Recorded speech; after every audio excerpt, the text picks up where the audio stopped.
नमस्कार मैत्रिणींनो, स्वागत आहे तुमचं माझ्या कुकिंग चॅनलमध्ये. आज आपण पाहणार आहोत पालकपुरी.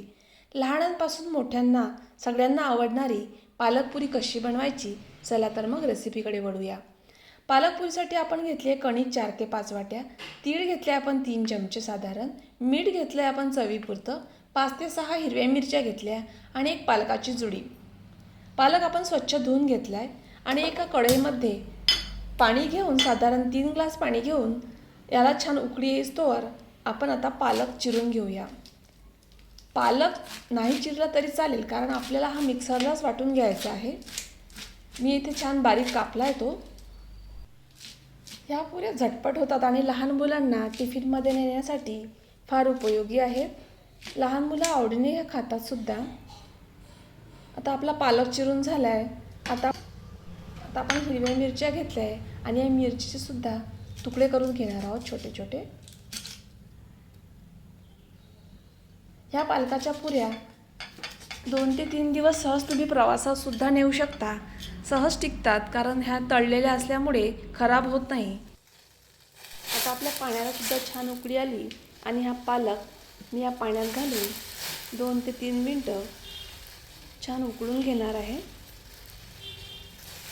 या शिजलेल्या पालकामुळे काय होते, एक छान टेक्स्चर येतं पुरीला आणि पुरीची चव एकदम भन्नाट भारी लागते. तुम्ही नक्की करून बघा आणि कमेंटमध्ये मला कशा झाल्या ते नक्की कळवा. चला, आता छान पालक उकळून झाला आहे. हा सगळा पालक मी आता या चाळणीत घेऊन एका मिक्सरच्या भांड्यात घेणार आहे आणि हे खाली राहिलेलं जे शिल्लक पाणी आहे याचा सुद्धा वापर आपण या पुरीची कणिक भिजवण्यासाठी करणार आहोत.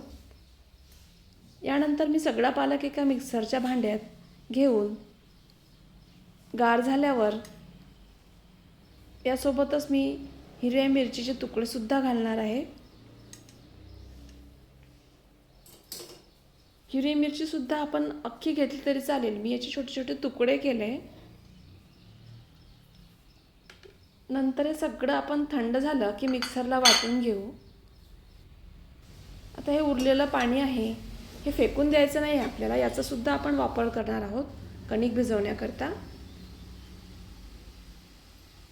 आता यानंतर एका पातेल्यात मी कणिक घेतली आणि त्यामध्ये हे बारीक केलेलं पालक आणि हिरव्या मिरचीचं वाटण या कणकेमध्ये घालून छान हा गोळा घट्ट होईस्तोवर भिजून घेणार आहे. या गोळ्यामध्ये आपल्याला पाणी कमीत कमी वापरायचं आहे, कारण जर हा गोळा सैलसर भिजवला तर पुऱ्या तेलकट होण्याची जास्त शक्यता असते. म्हणून मी कमीत कमी वापर करून हा पुरीचा गोळा भिजवणार आहे. हे नेहमी लक्षात ठेवा की गोळा सैलसर नको, आपल्याला घट्ट हवा. कमीत कमी पाणी वापरून, म्हणजे खास ट्रिक्स हीच आहे या पुरीची की या पुरीमध्ये जास्त पाणी नको. तुम्ही बघू शकता मी कमीत कमी पाणी वापरून हा गोळा भिजवून घेतला. याप्रमाणे हा असा घट्ट गोळा मी भिजवून घेतला. जेवढं कमी पाणी बसेल तेवढं आपल्याला कमी घ्यायचं आहे.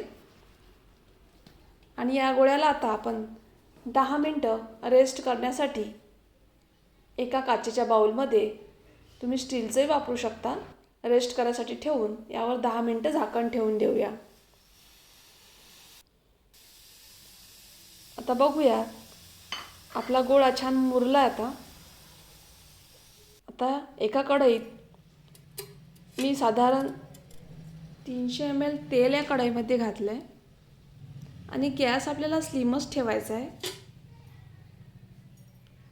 आता तेल आपलं तापेस्तोवर आपण या कणकेचे असे छोटे छोटे गोळे करून घेऊया.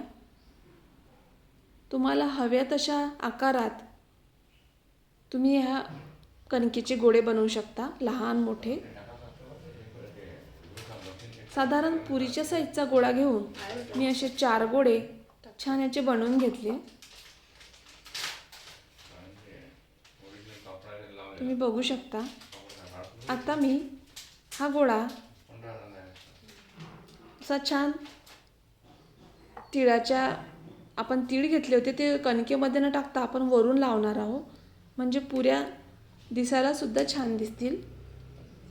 एक एक गोळा घेऊन मी तो या तिळाच्या वाटीत त्याला तीळ घोळून घेतले, तुम्ही बघू शकता. आणि छान पोळपाटावर घेऊन पुरीच्या साईजच्या पुऱ्या करून घेतल्या. तुम्ही याला वेगवेगळे आकारसुद्धा देऊ शकता, म्हणजे लहान मुलं आवडीनं खातील.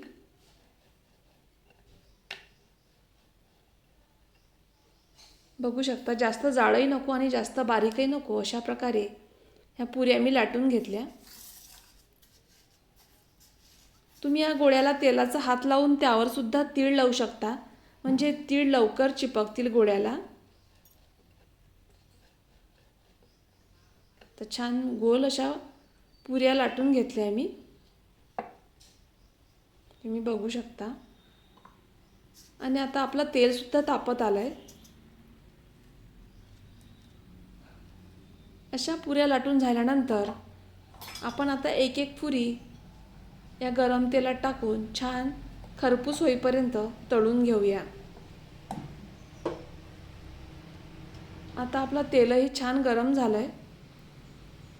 चला तर मग ही पुरी घेऊन मंद आचेवर खरपूस होईस्तोवर ह्या पुरी आता छान तळून घ्यायच्या आहे. गॅस आपल्याला स्लिमच ठेवायचा आहे, तरच ह्या पुऱ्या छान खरपूस होतील, नाहीतर ह्या मध्ये कच्च्या राहतील. तर यानंतर तुम्ही बघू शकता छान असा हिरवा कलर पुरींना आला आहे. मस्त अशा टम्मसुद्धा फुगल्या आहे, कारण आपण गोळा घट्टसर भिजवला असल्यामुळे ह्या पुऱ्या अशा छान कडक आणि टम्म फुगल्या. वाव, किती छान कलर आला आहे, तुम्ही बघू शकता. आणि आता छान अशा डिशमध्ये सर्व करून घेऊ शकता. एन्जॉय.